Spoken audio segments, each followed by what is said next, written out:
एक खूबसूरत जादुई जंगल में जब सूरज की पहली किरणें पेड़ के पत्तों से गुजर रही थी, एक छोटा सा हरा ड्रैगन एम्बर नींद से जगा। एम्बर एक छोटा सा प्यारा हरा ड्रैगन था जिसके नारंगी पर और बड़े बड़े आंखें थी। वो अकेला रहता था और दोस्त ढूंढ रहा था।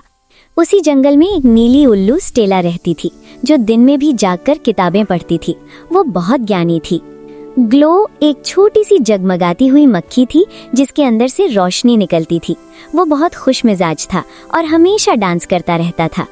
जंगल के किनारे एक गोल मोटा रोएदार जानवर पफी रहता था जिसके बड़े बड़े आंखें हमेशा हैरान होती थीं। पफी बहुत अकेला था। वो रोज अपनी आंखों से जंगल को घूरता रहता था, लेकिन कोई उससे दोस्त नहीं बनाना चाहता था क्योंकि वो थोड़ा अजीब लगता था। एक दिन एम्बर घूमते घूमते जंगल के उस हिस्से में आ गया जहां पफी रहता था।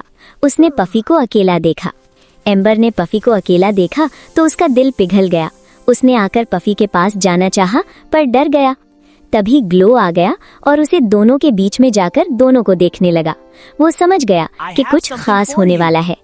ऊपर से स्टेला भी आई और एक डाली पर बैठकर दोनों को देखने लगी। वो मुस्कुराने लगी।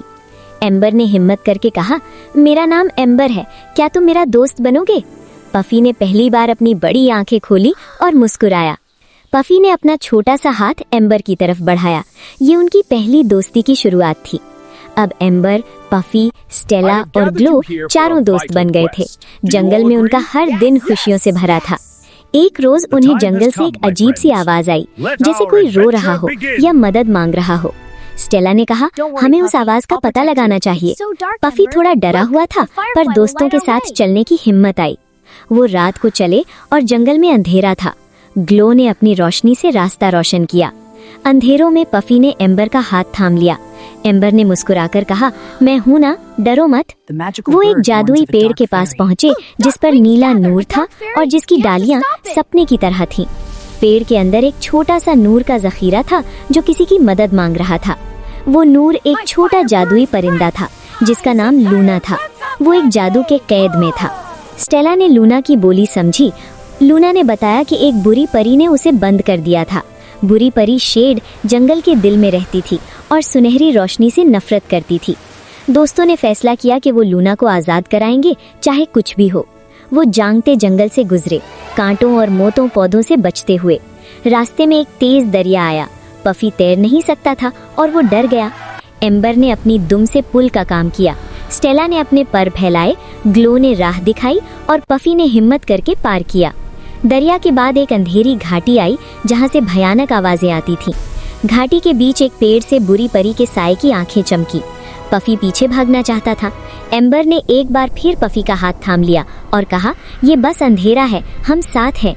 अंधेरी घाटी के अंत में शेड अपनी पूरी ताकत के साथ खड़ी थी, बड़े बड़े काले पर फैलाए। शेड ने छिन लगकर कहा, तुम छोटे छोटे बच्चों ने मुझे चुनौती दी, वापस चले जाओ। एम्बर ने पहली बार सही में आग निकाली, सुनहरी चमकदार आग जो अंधेरों को काट सकती थी। स्टेला ने अपनी किताब से सीखी एक जादुई दुआ पढ़ना शुरू की जो शेड को कमजोर कर सकती थी। ग्लो ने अपनी सारी रोशनी एक जगह इकट्ठा की और शेड की आंखों में चमकाया। और पफी ने, सबसे डरा हुआ पफी ने एक बड़ी आवाज में चिल्लाकर कहा, लूना को आजाद करो। चारों दोस्तों की ताकत ने मिलकर शेड को हरार दिया। वो अंधेरों में चली गई। वाइन केज खुल गया और लूना आजाद हो गई। वो जमीन पर उतरी और चारों दोस्तों के सामने चम चम चम चमकी। लूना ने हर दोस्त को अपने छोटे पर से छुआ और उन्हें खास तोहफा दिया, एक दूसरे की आवाज समझने की ताकत। सारा जंगल खुश हो गया। पेड़ हिलने लगे, फूल खिलने लगे और जंगल के जानवर बाहर आने लगे। जादुई फूलों की बारिश होने लगी। रंग बिरंगी पंखुड़ियां हवा में तैर रही थी। रात को चारों दोस्त और लूना एक साथ एक बड़े पेड़ के नीचे बैठे और अपनी कहानी याद करने लगे। सबने देखा कि पफी अब पहले वाला अकेला डरा हुआ पफी नहीं था। वो ब्रेव और खुश था। एम्बर ने कहा, मैंने कभी सोचा न था कि एक दिन मेरी जिंदगी में इतने प्यारे दोस्त होंगे। स्टेला ने अपनी किताब खोली और कहा, दोस्ती वो जादू है जो किसी भी मुश्किल को आसान बना देता है। ग्लो ने अपनी रोशनी से सबके नाम जंगल की डालियों पर लिखे, हमेशा के लिए। अगला दिन आया और चारों दोस्त जंगल में नया सफर शुरू करने के लिए तैयार थे। रास्ते में उन्हें और भी जानवर मिले जो अकेले थे। अब वो जानवर भी उनके साथ आ गए। सबने मिलकर एक बड़ा मेला लगाया। झूले, खाने की जगहें और नाच गाना सब कुछ था। पफी ने पहली बार सबके सामने नाच किया। वो थोड़ा फनी था पर सबसे दिल से नाचा।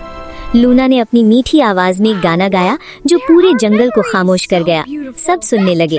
लूना ने सबको बताया कि हकीकी दोस्ती में कोई छोटा नहीं होता, हर एक की जरूरत होती है। एम्बर ने पफी को कहा कि सबसे बड़ा तोहफा जो उसने दिया वो था कि जब वो डरा हुआ था तब भी साथ चलाया।